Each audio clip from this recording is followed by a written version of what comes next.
Placée sous la présidence de Dominique Ouattara, première dame de Côte d'Ivoire, cette 15e édition du Festival de musique urbaine d'Anoumabo, FEMIA, va se tenir du 25 au 30 avril prochain à Abidjan ainsi qu'à Bouaké pour le volet décentralisation. Sécurité alimentaire et développement durable, c'est le thème autour duquel vont tourner les différentes activités de cet événement culturel.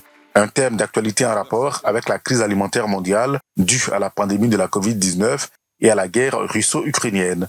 On s'est dit qu'en parlant, en interpellant les gens sur la sécurité alimentaire, l'Afrique a besoin, dans 10-15 ans, d'être autonome, d'être autosuffisant.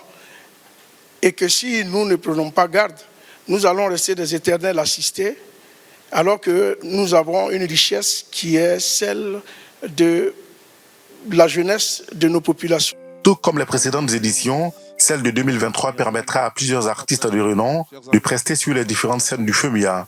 Elle sera une autre occasion pour les initiateurs de mener des actions sociales pour le bien-être des populations. Cette année, le groupe Magic System va donc offrir 2 nouvelles écoles à des localités du pays. Cela va porter à 10 le nombre d'écoles offertes à l'occasion de ce festival. Prenant la parole au cours de la cérémonie de lancement, la ministre ivoirienne de la Culture et de la Francophonie a salué la tenue du FEMIA.